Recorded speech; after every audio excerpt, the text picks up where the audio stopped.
My work is done. Congratulations, Katara. You're a bloodbender. Avatar: The Last Airbender is one of the most warm-hearted shows ever made. But what most people miss is that Katara, the compassionate, nurturing heart of the group, is carrying something darker underneath. Rage. When Katara was a child, the Fire Nation killed her mother, and that trauma did more than just causing grief. It rewired her whole personality. It taught her that power was dangerous, and later on, that being who she really was could get people killed. So she buried it. She became the caretaker, the one who holds everyone together, the one who never breaks. But rage doesn't disappear just because you suppress it. It festers, it waits, and eventually it comes out. Throughout this series, we see Katara slowly unravel, and in the most intense moments, we see what she's really capable of. Not just as a waterbender, but as someone who's been holding everything together for so long that when she finally lets go, it's truly terrifying. If you've ever felt like you had to suppress your anger to be the good one, in quotation marks, if you ever exploded at someone and scared yourself with how much rage was underneath, then Katara's story isn't just about her, it's about you as well. Let's break it down. If I tell you, do you promise to leave the rest of the village alone? It's me. Take me as your prisoner. I'm afraid I'm not taking prisoners today. Katara is the mom of the group. Everyone knows that. But have you ever wondered why that is? It started with her mother. When the Fire Nation came looking for the last waterbender, her mother lied. She claimed she was the waterbender to protect Katara, and they killed her for it. So on top of losing her mother at a young age, she learned that her power got her mother killed, that being a waterbender, being who she really was dangerous. Then her father left to fight in the war, and suddenly, at just a very few years old, Katara was responsible for an entire village. So the days of just being Sokka's little sister were over. She was the one keeping everyone alive. That's not a role you just choose. That's a role that gets forced on you when no one else can do it. And once you take it on, it's almost impossible to let go. Also, there is something important you need to notice on how she interacts with Aang. Whenever Aang loses control and enters the Avatar state, it's always Katara who brings him back. When he sees his mentor's skeleton at the Southern Air Temple and explodes with grief, Katara calms him. Or when he learned that Appa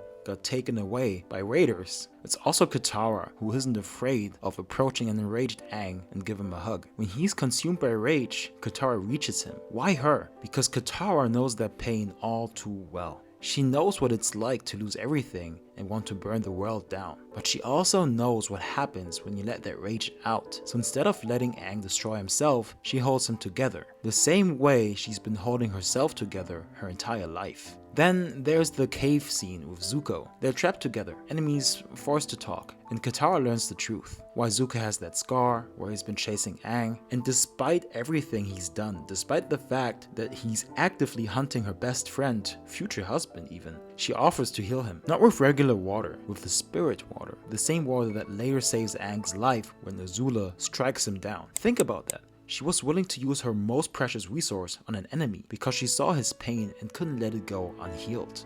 That's more than just kindness. That's someone who's so afraid of her own anger that she'll extend compassion to anyone, even people who don't deserve it. Here's also something the show makes very clear. Your emotional state directly affects your bending. Toph is stubborn, hard-headed, immovable basically. So she's the greatest earthbender alive. That's not a coincidence. Zuko's an even better example. In book 3, he can't firebend for a while. Why is that? Because his motivation changed. He wasn't fueled by anger anymore. He had to relearn firebending from a place of warmth and life instead of rage and destruction. Same element, different emotion, different result. So when Katara suppresses her anger, what do you think happens to her waterbending? She can't access it fully. Not until she has something to protect. Before meeting Aang, Katara lived a quiet life. She had no reason to fight, and even after joining Team Avatar, she mostly used waterbending defensively, healing wounds, purifying water, protecting her friends. Very motherly, very safe. But here's the thing, you can't save the world by only being soft. Eventually, Katara had to fight, not just defend, not just heal, fight. And when she did, we saw something that had been buried for years. Not just a waterbender, a weapon. Someone capable of terrifying violence. And that scared everyone, including her. It's easy to do nothing, but it's hard to forgive. It's not just hard. It's impossible.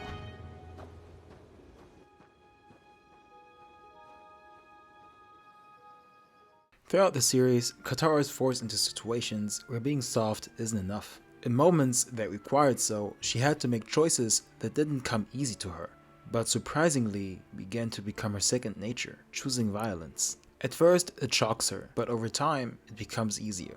And that's what scares her the most. The first crack appears at the Northern Water Tribe.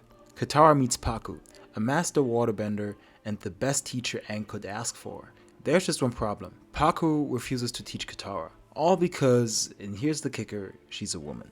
And at the Northern Water Tribe, women aren't allowed to learn combat bending. So yeah, Paku is basically a sexist asshole. That's just the reality. Because look, I understand every culture has its traditions. But Paku doesn't just enforce the rule. He's really smug about it if you really look at it closely. He makes like really sexist comments to Katara too. He dismisses her entirely.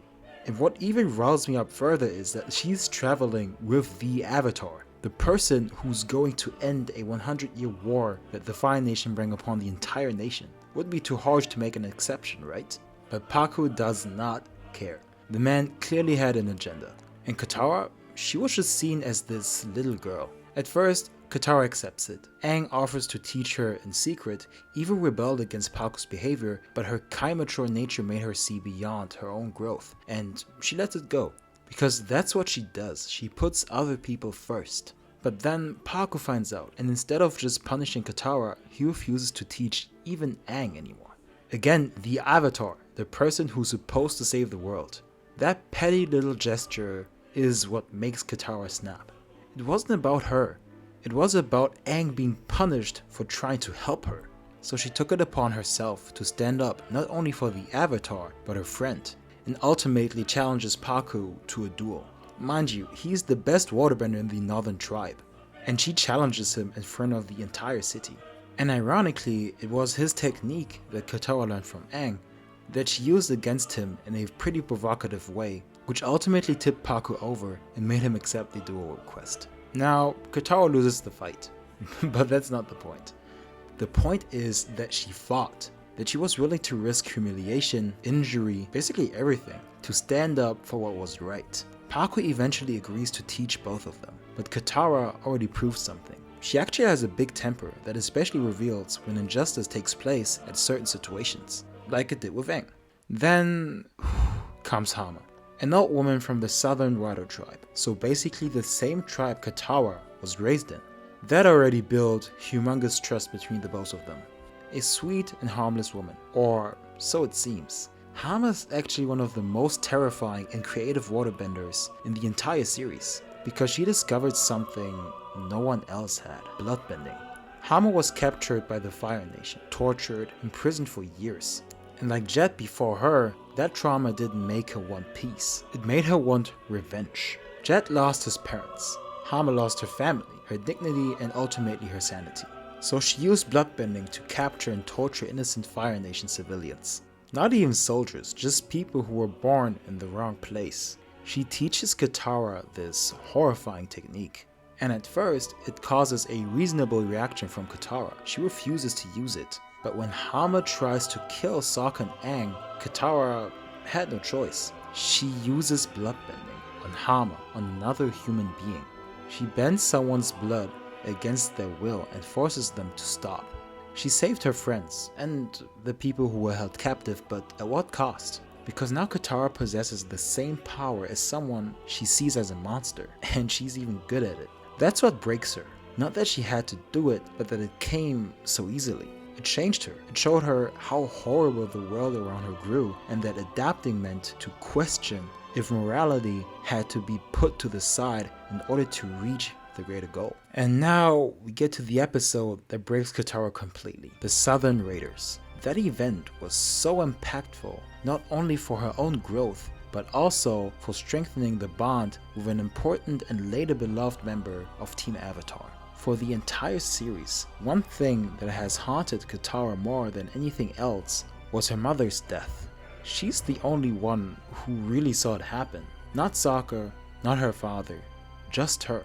She watched Yon Ra, the Fire Nation soldier, kill her mother, and she's carried that for years. When Zuko offers to help her find him, something in Katara shifts. Mind you, Zuko betrayed her once before, in Ba Sing Se, after she offered to heal his scar after she extended compassion to an enemy. He sided with Azula and helped destroy Ba Sing Se, once considered the safest place in times of war, where firebenders were strictly forbidden. That betrayal almost killed Aang, put him in a coma for weeks. It cost them everything. So for him to be the one helping her now, that means at least something.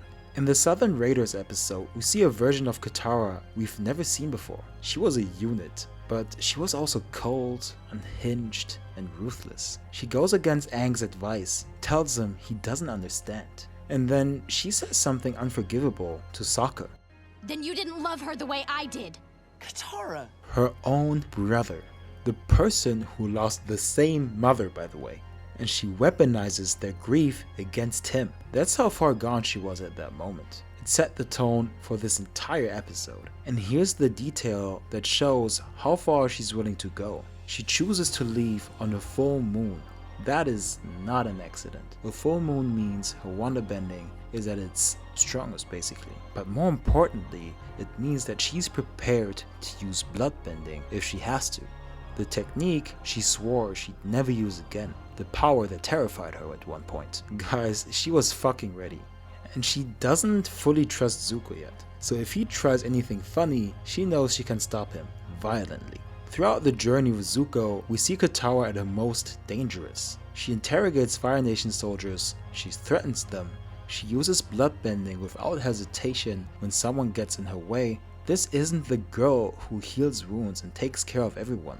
This is someone capable of terrifying violence, and someone who let herself get carried away by her negative emotions. When Katara finally finds Yon Ra, she's ready to kill him, to strike him down. She has the power, she has the justification, and she definitely has the years of rage. But then she sees who he really is. Not a monster, she will call him, not a soldier, just a pathetic old man who offers up his own mother's life to save himself. And Katara realizes he's not worth it. Not because she forgives him, she definitely doesn't and she never will, but because killing him won't bring her mother back. It won't heal the wound. It'll just make her into something she doesn't want to be. So she decides to walk away. And in that moment, Katara makes a choice that's harder than violence: restraint. Despite all the gruesome events, there's one good thing that came out of it. She started to forgive Zuko, and in doing so, she learned something about herself. She's not the little girl from the Southern Rada tribe anymore. She's someone capable of love, of forgiveness, of compassion. But she's also someone capable of violence, of rage, of becoming exactly what she fears. And that duality, that tension between who she wants to be and who she's capable of being when the situation requires it, that's what makes Katara one of the most complex characters in the show. So at the end, she didn't just suppress her anger, she learned to live with it. Katara's anger isn't unique to her. Most of us have actually experienced some version of it. Maybe not as extreme, maybe not as fast, but the pattern is the same. You learn early that anger equals bad outcomes, so you bury it. And once you make that decision, it becomes automatic. You don't even think about it anymore. You just let things go. Getting bullied at school? You might tell yourself that if you fight back, it'll just make it worse. Better to keep my head down. Your friends never invite you anywhere, even though you're always there for them. You just tell yourself, maybe they didn't have space. Maybe next time. I don't want to seem needy. Or someone takes credit for your work, you might tell yourself it's not worth the confrontation. You'll just work harder next time. You tell yourself you're being mature, diplomatic, the bigger person, if you will. But what you're actually doing is teaching yourself that your anger doesn't matter. And here is the cost. You become a lesser version of yourself. Not necessarily a weaker or broken version of yourself. Let's look at Katara again, for instance. Katara was still kind, caring, loved her tribe, even before she became a powerful waterbender. But here's the thing, she could have been so much more. And if it wasn't for Aang, if she'd never left the Southern Pole, she never would have met that version of herself. That's the good outcome, the rare one. Most of us don't get an opportunity handed to us on a silver platter. So if you never create that opportunity for yourself, If you just keep swallowing your anger, you'll stay the nice guy, the unproblematic person, the one who gets along with everyone and never causes trouble. The bullying won't last forever, right? At some point, your friends will acknowledge you, your efforts will get noticed, you just need patience, right? Wrong. Because here is what nobody tells you. Anger doesn't just disappear, and more importantly, anger isn't even the problem. The problem is that suppressed anger transforms into resentment, and resentment is poison. Katara never had a chance to properly process her mother's death. That resentment suppressed her waterbending in the beginning. It made her fearful about her own powers, her own potential, her bloodbending abilities even at some point. It made her lash out at Zuko even though he risked his life for Team Avatar multiple times. Even though he freed her father from the Fire Nation prison. And it ultimately led to the Southern Raiders. Lashing out at Aang, telling him he doesn't understand the pain of losing family when he lost everyone. Telling Sokka he didn't love their mother the same way she did. Her own brother. That's cruel.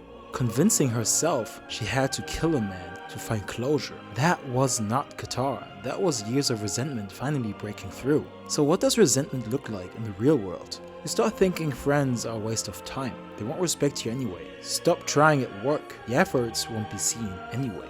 You convince yourself that speaking up isn't worth it, that it's easier to just endure. And then one day, you've had enough. All the BS piles up. You don't speak up calmly. You don't set a boundary constructively. You lash out uncontrollably. Maybe it's a small consequence. Maybe you burn a bridge you didn't care about anyway. Or maybe it costs you everything. A relationship, a job, a friendship that actually mattered. When the dust settles, when you're just by yourself and the situation clears up, you're left with the harsh truth. It's no longer their fault. It's mine now. All the endurance, all the anger I swallowed, it didn't make me an unproblematic person. It was rotting inside me all along. Until I had no choice but to let it out, no matter the cost. And it cost me everything. Katara was able to prevent the worst. She had Aang, Sokka, Toph, even Zuko. People who saw her at her worst and still chose to stand by her side. But not everyone has that. So if you're watching this right now and you recognize yourself in Katara's story, if you've been swallowing your anger for years, thinking you're being the bigger person, if you've convinced yourself that resentment is safer than confrontation, think about what might happen if you don't deal with it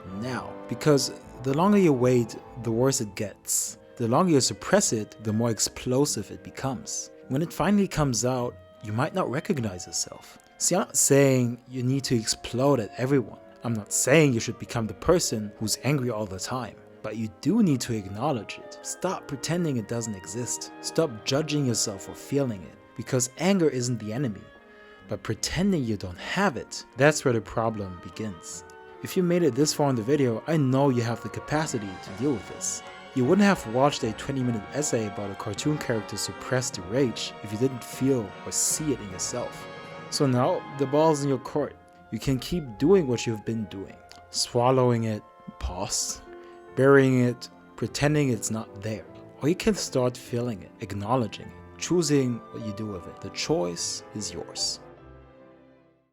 If you watched the video up until this point, I know you will somewhat agree with this statement. Avatar: The Last Airbender is arguably the best cartoon ever made. It has characters like Katara, Iroh, Zuko, Zula, who feel so three-dimensional to the point where they still have an influence even after more than a decade, bruh. We all grew up with this shit, and now I'm making a video about this because it's so impactful. If you agree, then leave a like, and also, do you agree with my take on Katara? Either if you do or don't, let me know in the comments. And if you have other suggestions, other characters, either from this series or any other series I should look into, then let me know, because I'm very open and I read every comment. Furthermore, I'm working on something that might help you analyze characters the way I do, so watching your favorite animes, yes, I'm including Naruto into that echelon, will feel more productive and reflective. Let me know if you would be interested in something like that. This was Phil from Shimpo Academy. If you like this one, then I'm absolutely positive that you will also like the videos recommended on the screen. Trust me on that. See you over there. Peace.